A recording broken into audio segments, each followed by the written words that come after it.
Hello everyone, I am Burger, and I am here with chapter 925, Analysis of One Piece.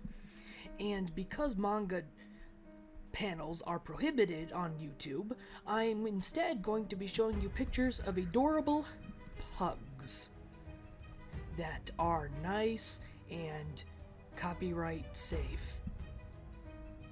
So,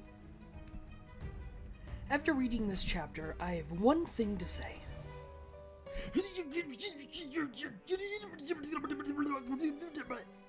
I cannot contain my excitement. So many things happen. So many things happen. Do not watch this video before reading the chapter. I feel like that goes without saying, but just want to be safe. So it starts out with a cover page about Perona doing something cute, making too much sangria with a bunch of cats. Too much. That amount. It's kind of adorable. I like cats. In any case, it doesn't really get my attention. But then, grand line, ruins of Muggy Kingdom.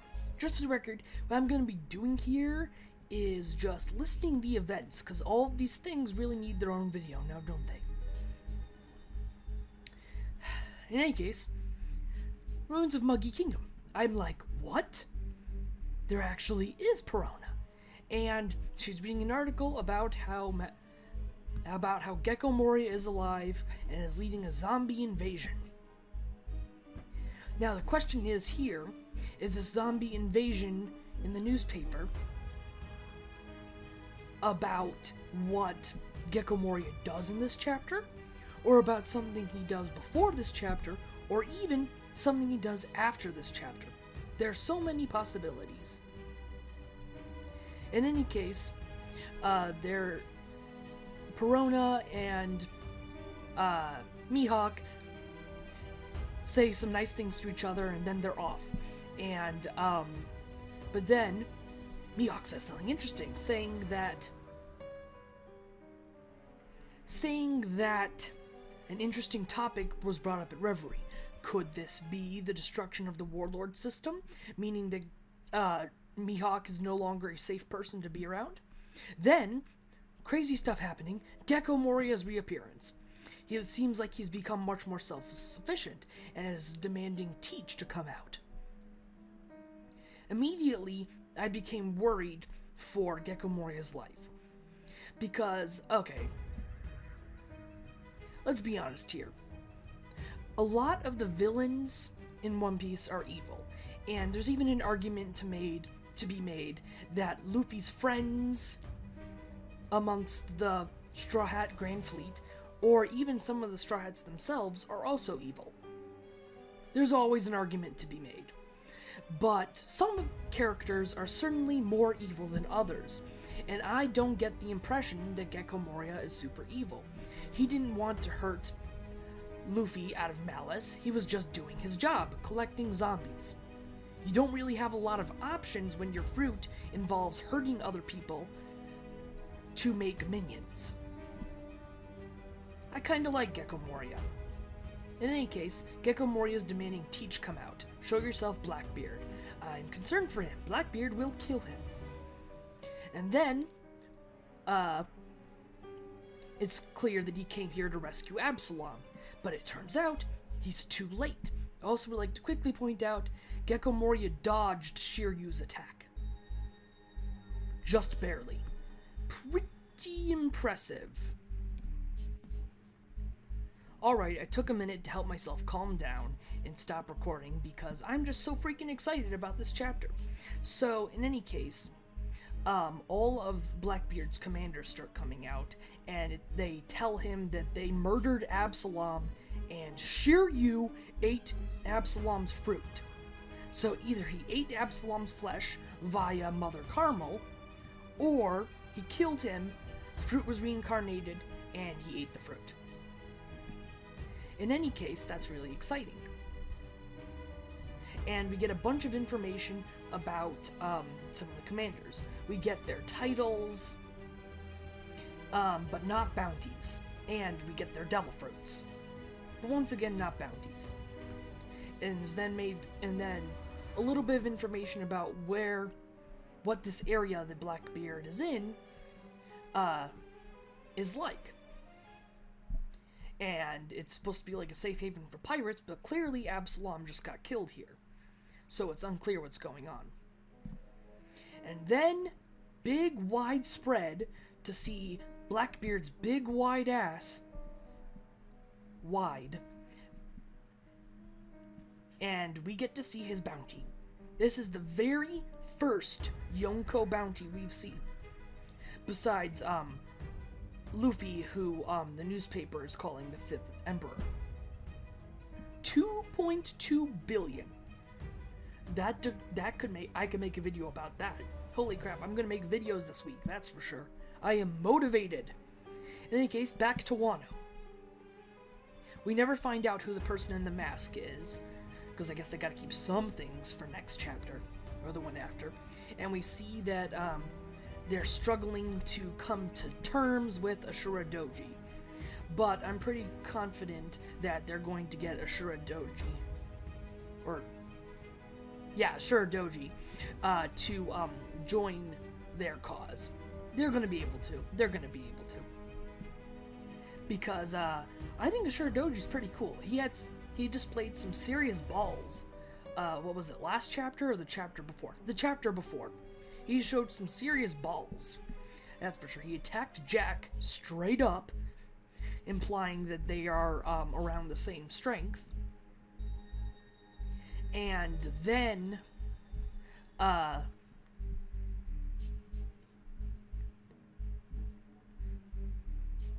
went blank. In any case, Ashura Doji.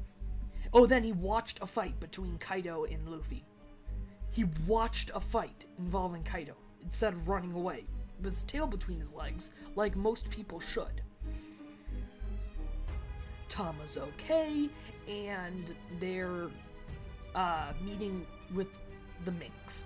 So everyone's here, except for the few members who went missing, such as Law. Wait, is Law here? No, I think Law is still missing, and Luffy has been kidnapped, and they talk about how Ashura Doji is pretty upset with the Kozuki family for abandoning them for so long. And, they talk about how Raizo is going to lead a mission to, break out Luffy. However, I don't exactly know where Luffy is. Are there a bunch of really strong people near him? Because that is what the next chapter implies. There are two people named after cards, King and Queen. And, they are talking to Jack. And Jack is, like, below them. Which is pretty exciting. But which is exciting because if Luffy's going to have any chance of damaging Kaido, even a little bit, he needs to fight someone stronger than Katakuri. So if Katakuri is talking up to these people and they're talking down to him, these are potential enemies for Luffy. In any case, they say something about how they can't break the wills of two rascals or something like that. Let me find the exact wording. It's right here on my screen. But you're looking at pugs because YouTube is mega dumb sometimes. Sometimes it's pretty cool. They're mad at Jack. Burdensome person. I thought they said how long does it take for you to break the spirits of a few cheeky brats? So these guys are trying to break the spirits of Kid and Luffy, most likely. Most likely. And that is all the stuff that happened. And, I'm just gonna give a few more thoughts before I start, passing out from excitement, or waking up, one of those two. I'm going to either wake up or pass out, and talk about, individual videos I'm going to make. I'm definitely going to make a video dedicated to Gecko Moria. I'm going to make a video about all the information we got about the commanders, and lodge that together with information we got about the Blackbeard commanders from the Beaver Card data book pack. So that's going to be exciting, and I'm going to have to show some quotes there, because some of the information in the Beaver Card data pack was kind of surprising. And basically, last thing I want to say is there are two possibilities regarding Gecko Moria. Either Gecko Moria dies, and now Blackbeard has his fruit, which would be exciting, or alternatively, Gecko Moria would escape and vow revenge, and possibly even team up with Luffy, which I would kind of like, because on the scale of Cruella de Vil to Sauron, Gecko Moria is not so bad.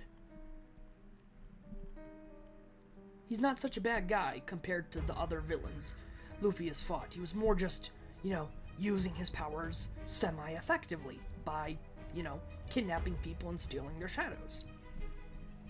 So I'm definitely making a video about him, about the commanders, and there's lots of information here and there that I would like to talk about. But I'd like to sit on it for a while and make sure I know what I'm talking about.